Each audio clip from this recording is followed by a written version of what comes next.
Welcome back to Between Bells. Laugh Out Loud is Kevin Hart's global comedy brand.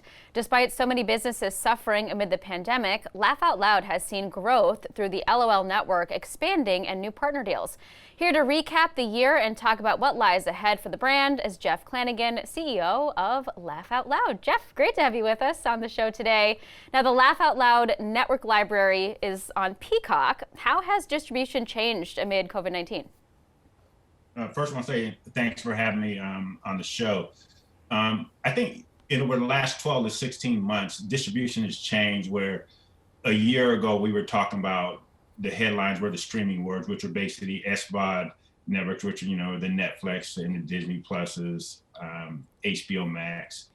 What happened over the last 12 to 16 months was the growth of the AVOD markets, which is, for people don't know, it's advertising video on demand. Those are basically free networks that are pushed by advertising. We saw huge growth.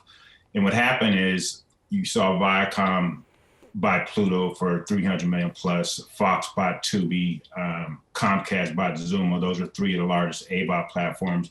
So what that would have spawned is a whole new market in streaming for AVOD channels. And this is very, when you think about history and you think about the history of TV, this is very similar to what happened, back when there was just network television. And when cable came along, everybody thought that was going to be the death of television, but that didn't happen. I mean, there's a consumer out there that's going to pay for subscriptions, that will pay for an HBO or Showtime, but they're still going to always defer back to their free networks. Research has showed us that the average household is going to subscribe up to three subscription streamers, and that probably includes a music subscription also. So for us, being in a position and being distribution agnostic and knowing that this AVOD market is growing, as well as with connected TVs, we doubled down on AVOD market, and we've seen huge growth for our business over the year.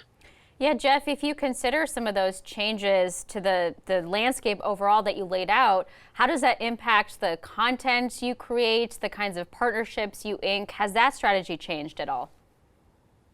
Yeah, well, the strategy, if you look at the AVOD market as it is, what happens, you're seeing a lot of legacy brands and channels basically recycle their library content, because a lot of people are sitting on a lot of library content, but we have library content also, but it's also always been our mission to produce new content. So for us, what's differentiating us in the marketplace is that not only do we have some great library stuff, but we're actually producing new stuff, and we're entering into talent relations and doing business and uplifting other comedians. So for us, the strategy has always been about original production. We have 2 sound stages, so we have the ability to kind of crank out a lot of stuff. We launched a talk show this year called DL Uncut with DL Hewley, and that's done extremely well for us. But that's just one of the original content programs that we launched through the year. Mm-hmm.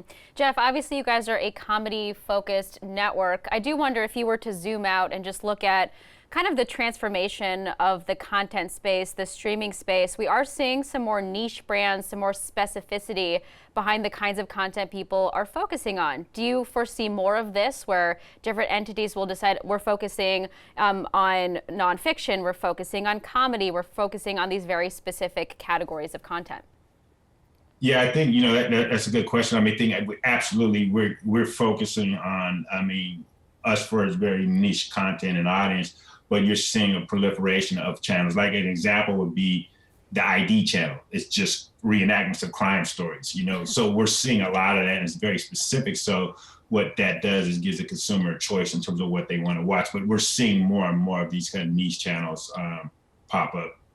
Jeff, you also have deals with Headspace, SiriusXM, Simon & Schuster. What opportunities have you found in the audio space, and how do you foresee that growing as well? Well, the interesting thing, and this might have been accelerated by the pandemic, but the audio business is exploding, podcasts, radio. So for our mission for LOL Network is to be able to be distribution agnostic, but to be able to access LOL Network 24/7. So for example, if you're at home, you can watch LOL on your flat screen TV. You get in the car, you can turn on the LOL network because we have a station on on Sirius. You arrive at your destination, you can pull up your phone and you can watch it through one of the platforms. So for us, for extending our brand, it's across all distribution points.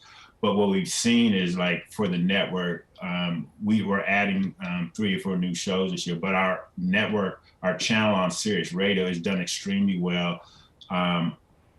With Sirius buying Pandora and then moving to podcast, we've had the #1 comedy podcast on Pandora, which is basically just repurposing our radio show. So we're seeing growth in Pandora from a broadcast standpoint. We have the Def Comedy Jam that is actually streaming on Pandora. We've streamed, in literally the first 60 days, we streamed over 5 million streams on it. So you're seeing the audio side of the business. This would be a huge growth opportunity for us. Jeff, also in terms of physical experiences, you have the Experiential division, LOLX. You guys recently hosted 2 drive-in screenings to debut some stand-up specials. Do you foresee that being a part of the launch experience, this adaptive kind of new experience that we've had to lay out amid this pandemic?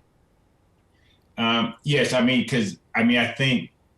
think let's cross our fingers that the pandemic gets somewhat under control, but I think the world as we know it now is going to change. So for us, we've had to pivot the way that we approach Experiential. So absolutely, in the summer, we're planning actually a series of drive-in events, but even more so for stand-up comedy, we're looking at potentially doing an outdoor summer concert series where we can socially distance and minimize the amount of people in the venue, but take it outside in order to adapt to this new world. But everybody that's on the experiential side has to adjust and change their model because we're just in a different world right now.